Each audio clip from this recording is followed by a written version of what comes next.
Dieu notre Père, merci. Tu as envoyé ton serviteur de loin pour que par sa bouche nous recevions ton instruction.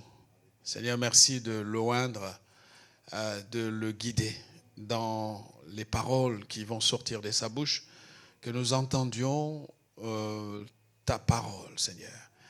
La Bible dit que c'est poussé par le Saint-Esprit que les hommes ont parlé de la part de Dieu. Nous croyons à l'action du Saint-Esprit à chaque fois que nous parlons de toi. Vraiment que ta grâce soit sur lui et que ta présence l'environne dans le temps de cette transmission. Merci Père pour tout ce que tu fais. Merci pour ta présence. Au nom de Jésus, Amen. Pendant qu'il s'approche, nous acclamons le Seigneur.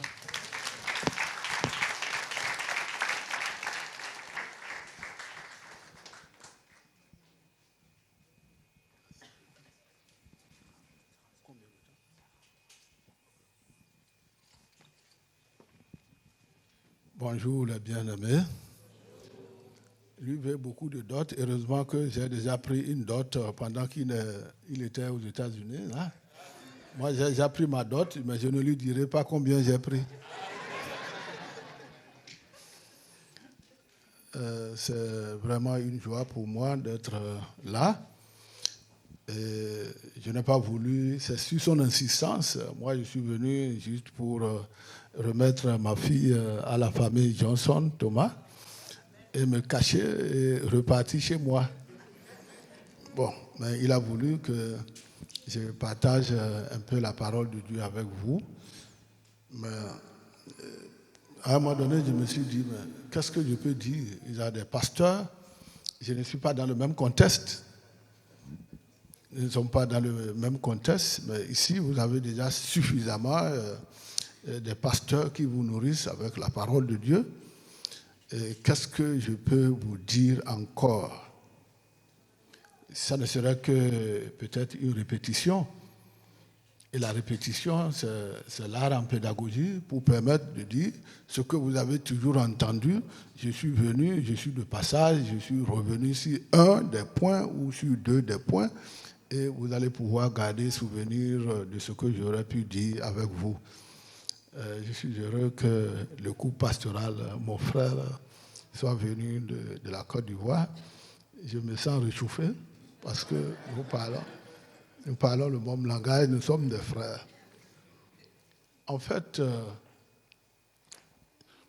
le dimanche passé, le test a été plus ou moins abordé par le pasteur Gabriel. Bon, ça m'a inquiété. J'ai dit, qu'est-ce qu'il faut faire? Est-ce qu'il faut laisser? Non, moi j'ai prié pour avoir un test. Je vais continuer dans ce sens-là. Je ne veux pas changer. Il a parlé dans le test d'Éphésiens, chapitre 4, et le verset 17, mais j'ai dit, je ne change pas. Parce que j'ai la conviction que le Seigneur m'a donné le test à partager avec vous. Et je vous invite à revoir votre test dans Éphésiens chapitre 4, les 6 premiers versets que nous allons essayer de partager ensemble. Si vous êtes dans votre Bible, j'ai bien envie de toujours lire ma Bible et de m'écouter. Ça me donne de la force au cœur. Éphésiens chapitre 4, les 6 premiers versets. Voici ce que le texte nous dit dans ma Bible version Louis II. Je vous exhorte donc, moi, le prisonnier dans le Seigneur, à marcher d'une manière digne de la vocation qui vous a été adressée, en toute humilité et douceur, avec patience, vous supportant les uns les autres avec charité, vous efforçant de conserver l'unité de l'esprit par le lien de la paix. Il y a un seul corps et un seul esprit. Comme vous aussi, vous avez été appelés à une seule espérance par votre vocation. Il y a un seul Seigneur, une seule foi, un seul baptême, un seul Dieu et Père de tous, qui est au-dessus de tout et parmi tout et en tout.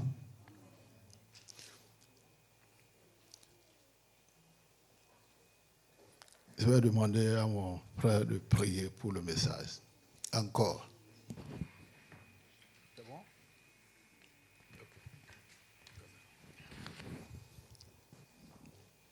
Béni sois-tu, notre Père et notre Dieu,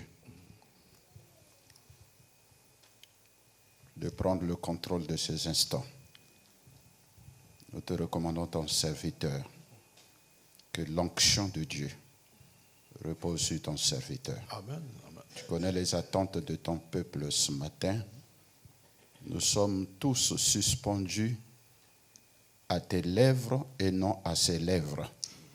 Et nous bénissons ton Saint-Nom parce que c'est toi Dieu. Amen. Tu connais le cœur, tu connais les attentes, tu connais les besoins, les difficultés de tout un chacun. Ce culte est spécial, il est particulier. Et nous voulons bénir ton Saint-Nom parce que tu as une parole particulière pour chacun d'entre nous. Que la gloire te revienne. Au nom de Jésus. Amen. Je voudrais juste partager ce texte en quelques temps avec vous sur 4 points. Le premier point, je suis en train de l'aborder déjà, sur du test et le justificatif de mon thème.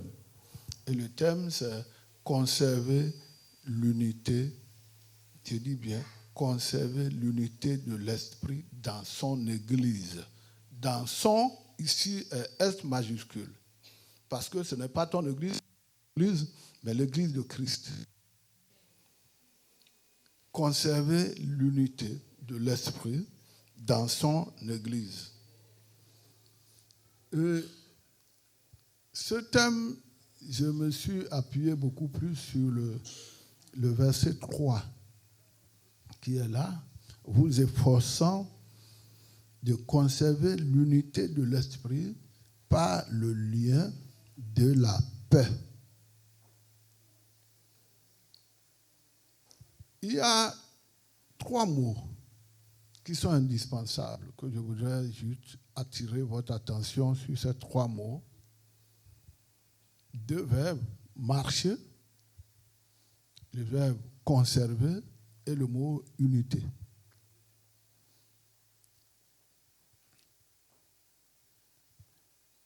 Le verbe marcher relève du premier verset qui nous dit « Je vous exhorte ». Je vous exhorte. Je vous exhorte, moi, le prisonnier dans le Seigneur, à marcher d'une manière digne de la vocation qui vous a été adressée.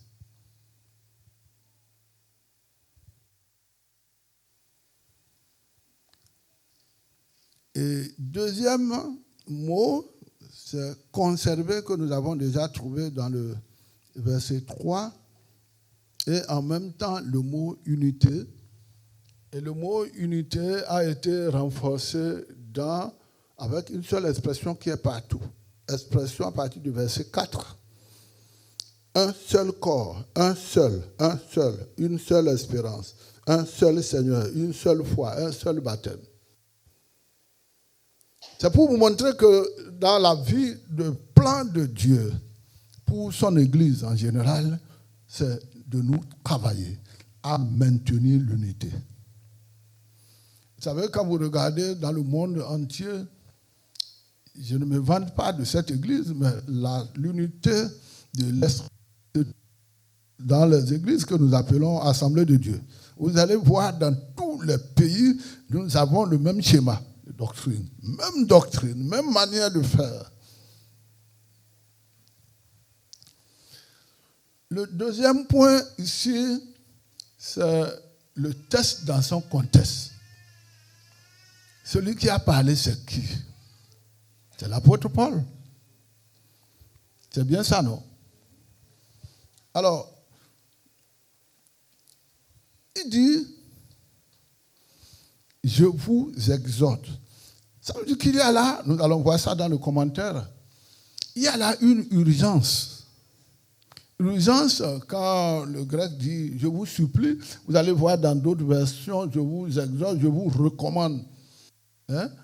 Je me mets, même dans le sens du grec, on dira « je me mets à genoux pour vous ».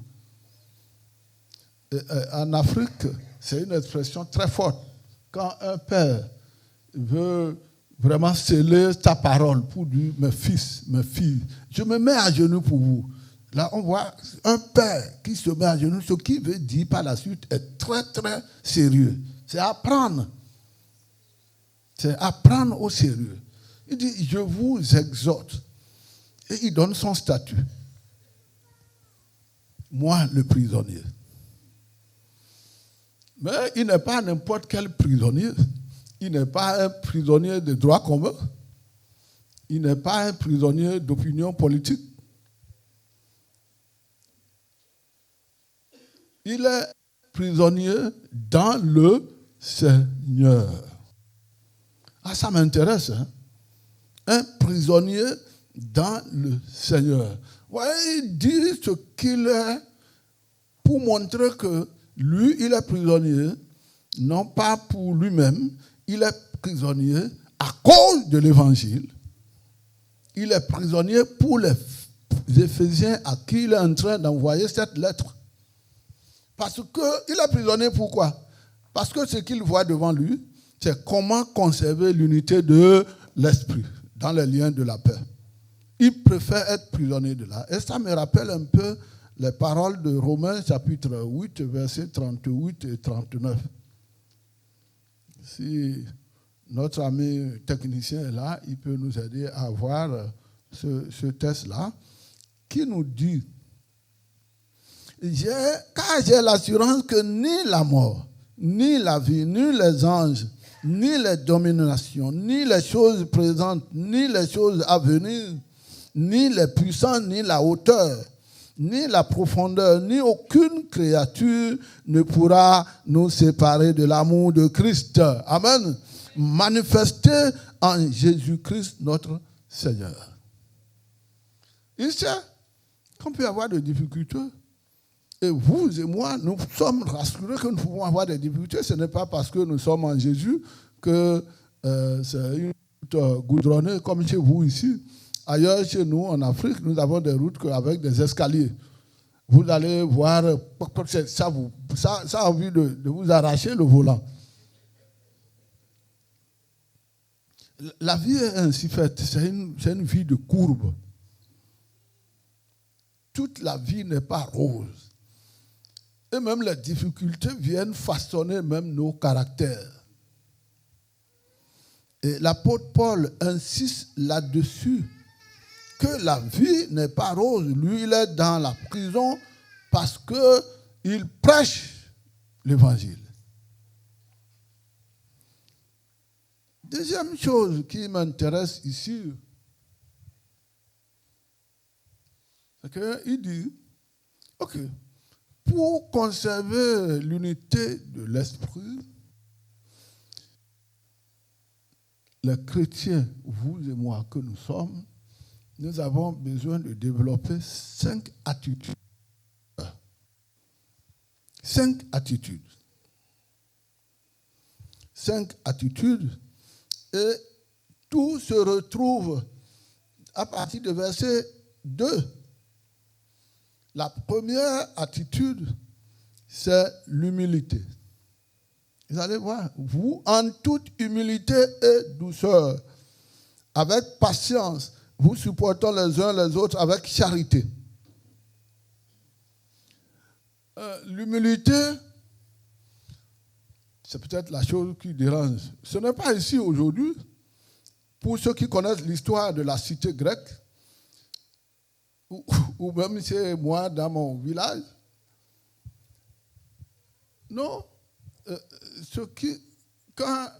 Quand vous n'êtes pas garçon, nous appelons ça un peu comme le langage aussi en Côte d'Ivoire, quand vous n'êtes pas garçon, ça veut dire que vous êtes une insulte pour votre famille.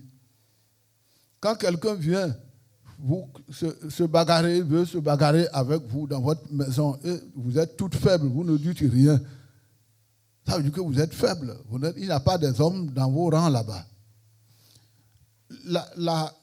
l'humilité est une faiblesse honteuse dans l'histoire du grec. Allez voir, l'humilité, ça ne... Non. Mais pourquoi Paul vient ici avec ce mot qui est difficile à vivre? Les hommes aiment tellement les honneurs. C'est ça le problème. Hein? Les hommes aiment tellement les honneurs. Ils aiment vraiment les honneurs.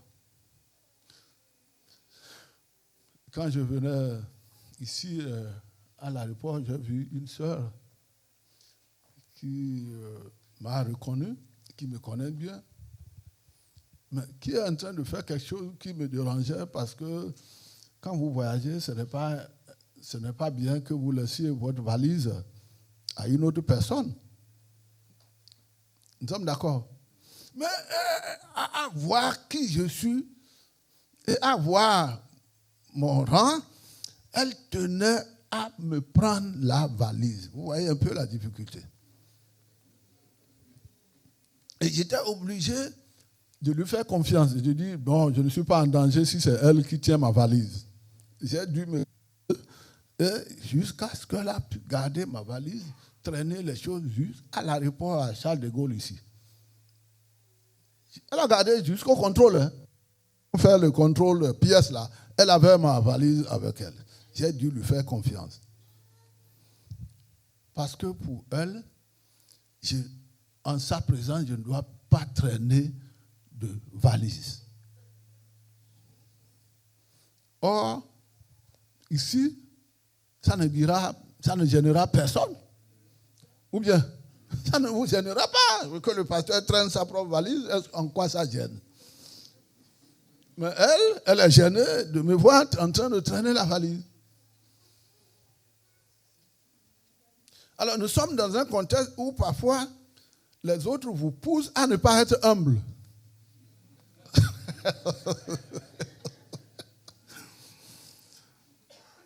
L'humilité, c'est une force dans la vie du chrétien. Je n'ai pas beaucoup de temps pour développer cela et tout ça, mais c'est pour vous dire que celui qui a rencontré Christ doit être humble sur 3 points. Je ne vais pas donner des détails. Nous devons être humbles parce que nous ne nous sommes pas créés nous-mêmes. Au commencement, Dieu créa les cieux et la terre. Nous sommes d'accord. Nous ne nous sommes pas créés nous-mêmes. C'est quelqu'un qui a usé de sa grâce pour créer le monde parce qu'il veut nous créer et nous mettre dans la bonne position, dans la bonne valeur. Nous sommes dépendants de Dieu, entièrement dépendants de Dieu, à la créature même. Première chose. Deuxième chose, nous avons été désobéissants. Et Dieu, dans son amour, a envoyé son Fils mourir à la croix pour nous donner encore le privilège de revenir à lui. Deuxième raison. Mais troisième raison, c'est que celui-là qui nous a sauvés veut que nous nous ressemblions entièrement dans la sainteté. Dieu est un Dieu saint, n'est-ce pas? Son nom est saint et nous ne devons pas venir à l'église et ne pas ressembler à l'image et à la ressemblance de Christ. Nous sommes invités à le faire. Humble, Jésus l'a été. Jésus l'a été. Et quand il a dit dans le psaume quelque part qu'il est comme terre. Un ver de terre ne réagit pas. Pour quelqu'un qui a fait le chant comme moi, un ver de terre ne réagit pas. Vous le coupez, il est là. Mais si c'est un serpent, vous lui donnez quelque chose, il va réagir. Mais le ver de terre ne réagit pas. Et l'homme chrétien qui a rencontré le Christ doit se laisser diriger par le Saint-Esprit pour que le Saint-Esprit le façonne entièrement à l'image et à la ressemblance de Christ. Nous ne sommes pas venus ici sur la terre pour des titres. Nous sommes venus travailler, être l'image de Christ et à travers nous, être comme une huile, un parfum agréable qui va attirer l'attention de ceux qui ne connaissent pas le Christ autour de nous. Et emmener ces personnes à Jésus. C'est le meilleur diplôme que nous avons, ça. L'humilité et la douceur. Vous ne pouvez même pas être doux si vous n'êtes pas humble. La douceur va avec l'humilité. La douceur va avec l'humilité. Et je vous exhorte, au niveau de l'Église, c'est le problème que nous avons. On a des gens qui ne sont pas du tout doux. Soit parce que vous êtes né dans des contextes où vous avez grandi de façon toujours aigrie. Vous n'avez jamais vu un père qui vous a souri. Vous n'avez jamais vu peut-être un père qui vous a souri, un père qui vous a embrassé, et vous êtes toujours tendu. Non, Jésus veut que nous soyons doux. Et pour marquer que nous devons être doux, vous savez ce qu'il a mis?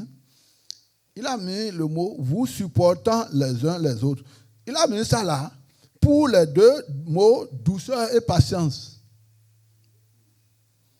Lisez bien le texte. Hein?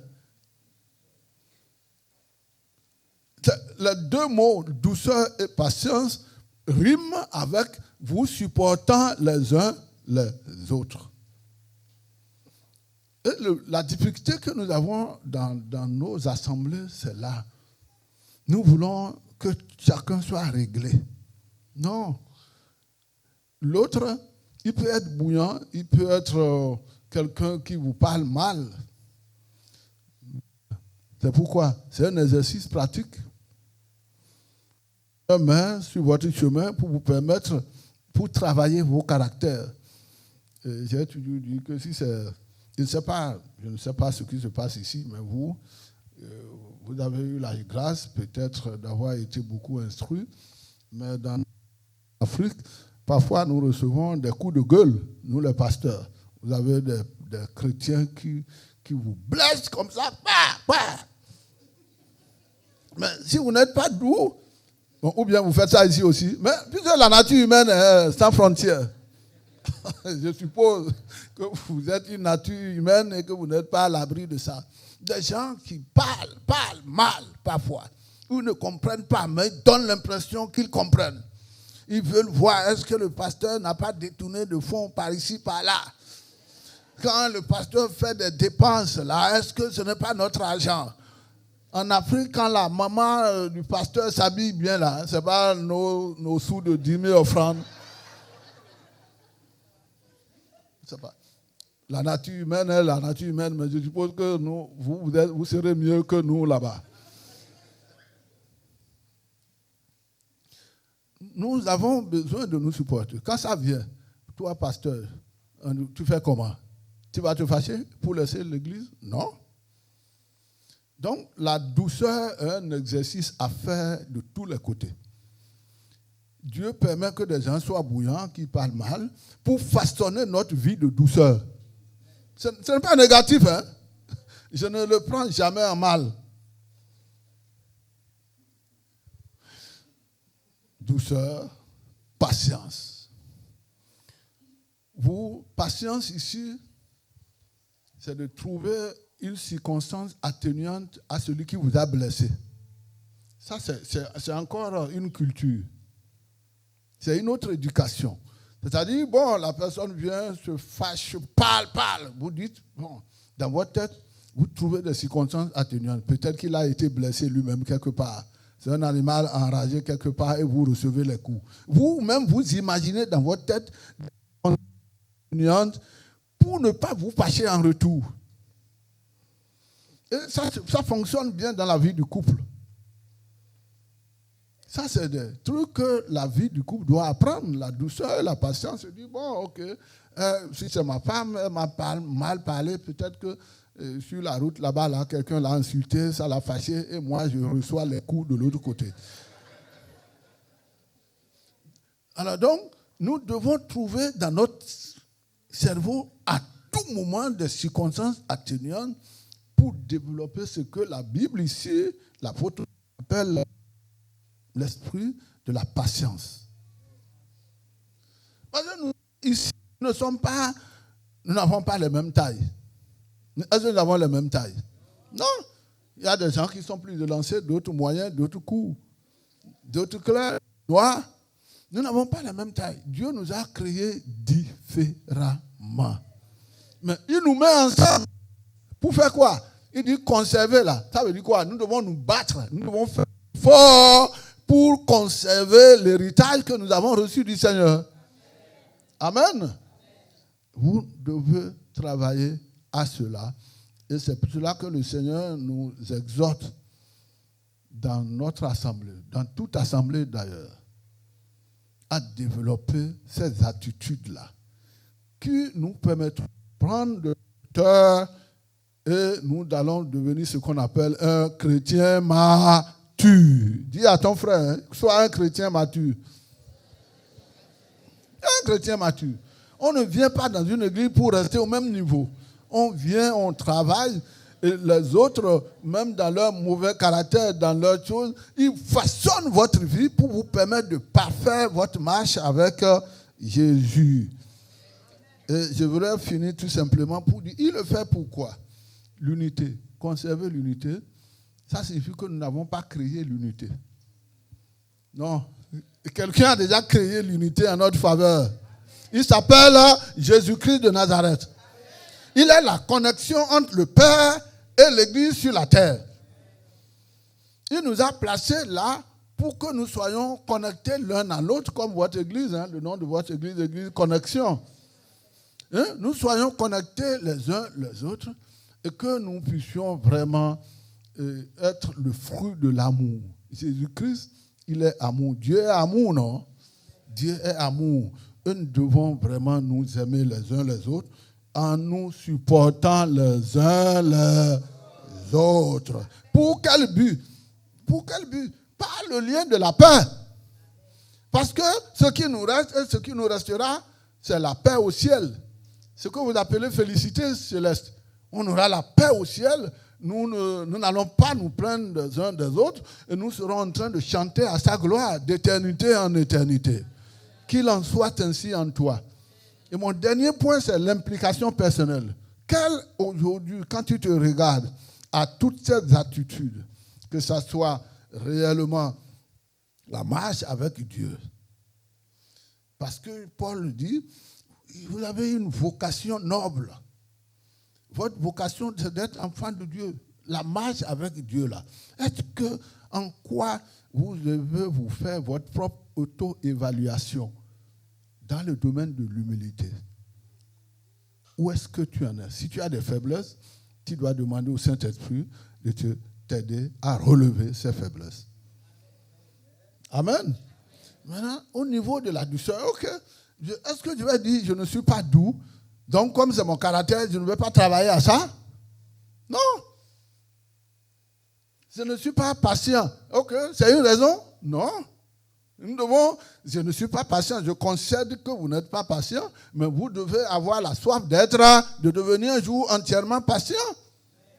Mais c'est ça qui vous pourra permettre de mesurer la progression de votre foi chrétienne et de dire de la touche du Saint-Esprit en vous. Parce que le Saint-Esprit, ce n'est pas que seulement le parler en langue. Le Saint-Esprit, c'est un bouleversement entier de notre intérieur pour ressembler entièrement à Christ.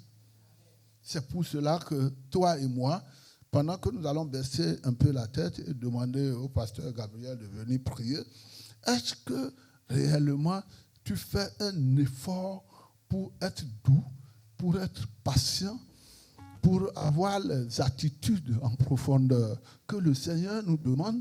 Parce que nous n'avons pas de raison de démissionner. Nous sommes appelés à vivre ensemble. Ici, dans cette église, vous êtes appelés à vivre ensemble. Nous sommes liés par le même Seigneur. Nous sommes liés par le même Père. Nous sommes liés par la même espérance. Amen. Nous sommes liés par la même foi. Et il veut que nous puissions grandir pour que ces attitudes se matérialisent dans notre vie pour la gloire de Dieu. Peut-être rentrons dans la...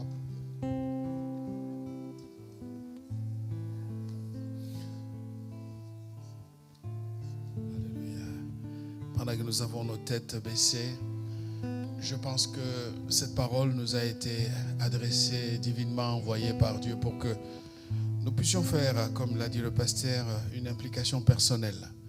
Où en est-on par rapport à l'humilité dans notre vie, par rapport à la douceur, par rapport à la patience? Ces valeurs qui ont été rappelées nous mettent devant ce que Dieu attend de chacun d'entre nous. J'ai beaucoup aimé le point que le pasteur a soulevé en disant nous n'avons pas créé l'unité, mais nous avons l'obligation de travailler à la conserver.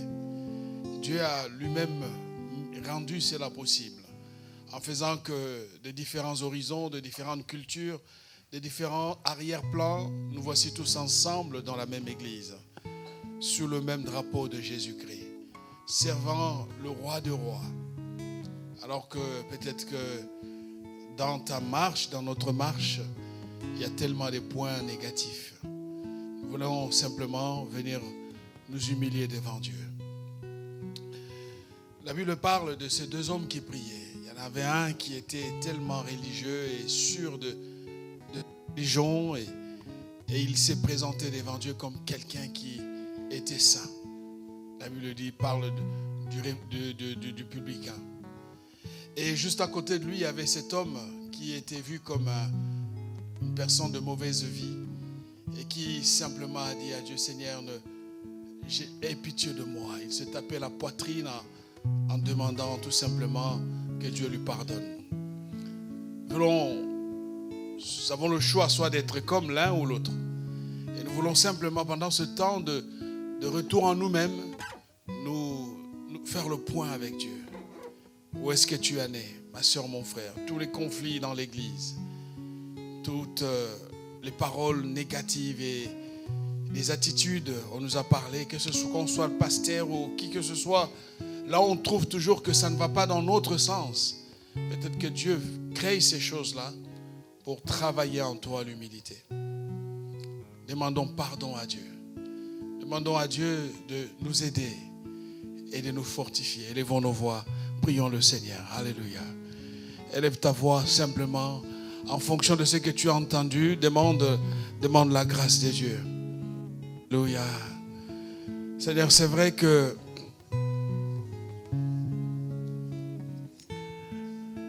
oui, Seigneur, c'est vrai que nous avons nos idées tellement arrêtées. Comment l'Église devrait ressembler. Et parfois, nous ne trouvons pas assez de choses faites pour nous et cela nous contrarie et parfois nous pousse à douter de tout ce qui est fait, tout simplement parce que nous tirons le drap de notre côté. Ce message est central parce que tu remets au cœur de nos vies la centralité de la parole. Seigneur, tu veux que nous travaillions à la conservation de l'unité. L'unité que tu as rendue possible en brisant le mur de séparation. Il n'y a plus de juifs, il n'y a plus de grecs, il n'y a plus de riches ni de pauvres. Nous sommes chrétiens. Parfois, tu effaces même le genre. Il n'y a pas d'homme ni de femme. Parce que nous sommes un en Jésus-Christ. Seigneur, merci de nous avoir parlé si profondément. En rentrant à la maison, nous voulons continuer à travailler sur ces éléments. Que ce soit dans la maison, dans la famille. Et Seigneur, à tous les niveaux, Seigneur, tu nous as interpellés ce matin. Et nous voulons laisser cette parole qui, avec son côté piquant, qui parfois nous irrite. Mais nous voulons, Seigneur, nous laisser tout simplement travailler par toi. Merci, Seigneur. Rends-nous humbles, Seigneur, rends-nous humbles. Enlève l'orgueil, la prétention des connaissances, de nos diplômes, de notre arrière-plan professionnel. Seigneur, toutes ces choses ne valent pas la peine devant toi. Nous ne sommes pas ici parce que nous avons des diplômes, nous sommes ici parce que le sang de Jésus a coulé. Seigneur, donne-nous d'avoir la bonne perspective. Donne-nous d'avoir le bon regard. Enlève l'orgueil, Seigneur. Enlève toutes ces prétentions qui nous habitent. Nous voulons être un peuple qui te ressemble. Un peuple pas de façade, de surface, mais un peuple réel qui a les racines dans l'évangile de Jésus-Christ. Seigneur, que la douceur soit là. Quand nous parlons aux autres, comment nous parlons aux autres. Seigneur, que tout ne se justifie pas par la violence, Seigneur. Que, Seigneur, quoique, même si on a été blessé, mais que nous ne puissions pas trouver des justifications, Seigneur, mais que nous puissions nommer le mal, mal, et de travailler sur nous-mêmes, Seigneur. Merci parce que tu nous apprends à être patients également. Que toute la gloire te revienne. Bénis ton serviteur pour la parole qu'il a délivrée. Merci de te révéler encore davantage. Renouvelle son onction, sa grâce, et oins-le davantage. Au nom de Jésus. Alléluia. Merci Seigneur.